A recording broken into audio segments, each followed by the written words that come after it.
Listen up. This just in. All the gossip. The Rumor Report. Gossip. With Angela Yee. It's the Rumor Report. The Breakfast Club.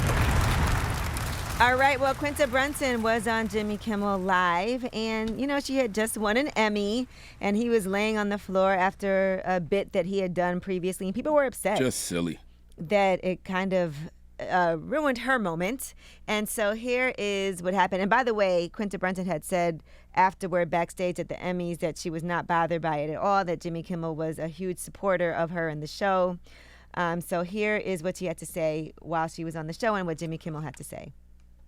That was a dumb comedy bit that we thought it would be funny. I lost, and then I drank too much, and I had to be dragged out on the stage. Mm-hmm. And then people got upset. Mm-hmm. They said I stole your moment, mm-hmm. and maybe I did, and I'm very sorry if I did do that. I'm sorry I did do that, actually. And also, the last thing I would ever want to do is upset you because I think so much of you, and I think you know that. I hope you know that. I do. Well, Jimmy, let me just say thank you. It is very kind of you to say that. I honestly was in such a moment of just having a good time. Like, I won my first Emmy. I was up there, like, happy. So she's saying that she didn't even notice it. Listen, and when he said maybe you did, I'm glad he turned around and said yes you did, because he did. Like, the apology is cool, but the best apology is change behavior. But you can't change your behavior because Quinta will only have one time to win her first Emmy. And Jimmy ruined that for her. Like, that was at some point you got to know when to give the joke up, bro. Like, come on, man. Yeah, I mean, I wonder if she would, because she keeps on saying it didn't bother her. She said thank you, that's kind, but honestly, I had a good night. So I mean, yeah, she's not letting nobody steal her joy. I get it. Yeah. I get it. All right, now Megan Thee Stallion and Tory Lanez, their trial has been continued. Now, Tory Lanez was in court yesterday. That's when the trial was supposed to start. But he was there because he needed a request for a delay. His current lawyer is in the middle of handling another case. And so Nancy Dillon posted on Twitter, trial start date continued to between November 28th and December 8th over objection of prosecutors because Tory's lawyer is in arbitration.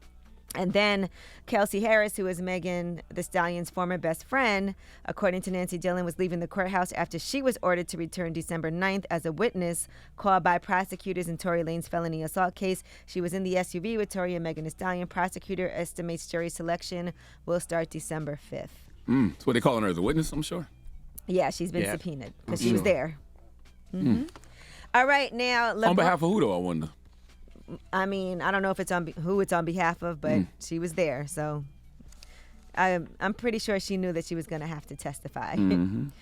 All right, now we talked about this yesterday, and I said I thought this punishment wasn't harsh enough, and Lebron has said he thinks the NBA is letting Robert Sarver get off too easy. He's one of the Phoenix Suns and Phoenix Mercury owners.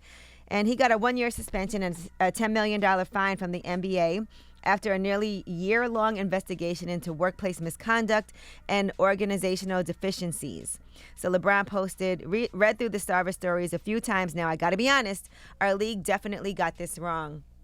I don't need to explain why. Y'all read the stories and decide for yourself. I said it before, and I'm going to say it again. There is no place in this league for that kind of behavior. I love this league, and I deeply respect our leadership, but this isn't right. There is no place for misogyny, sexism, and racism in any workplace. Don't matter if you own the team or play for the team. We hold our league up as an example of our values, and this ain't it. You guys remember we talked about this yesterday, about Sarver saying the N-word, but they said it was when he was recounting someone else's statements. But I feel like on multiple occasions they were like, you can't say that. And he still kept doing it. And also saying things about inappropriate comments about women's physical appearances. Mm-hmm. One woman who had gotten implants and, things that he said to her. So it was a $10 million fine, which is the most that the league could impose. But it's just a 1 year.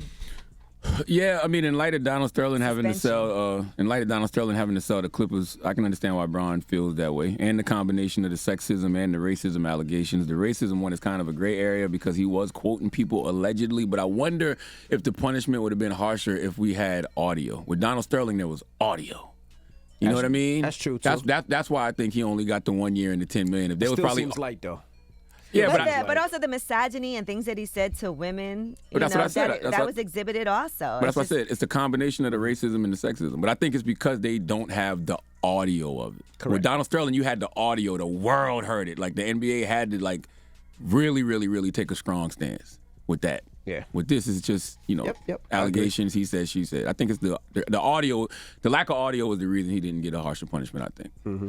Yeah, so I don't know, but I do feel like, and in a statement obtained by ESPN's Mark J. Spears, Tamika Tremaglio, who's an executive director of the National Basketball Players Association, she said the horrible conduct from Suns owner Robert Sarver, who she believes should never hold a managerial position within our league again. She said yesterday the NBA released the findings from the independent investigation, and she said it's horrible and there's no place in our sport or any workplace for that matter.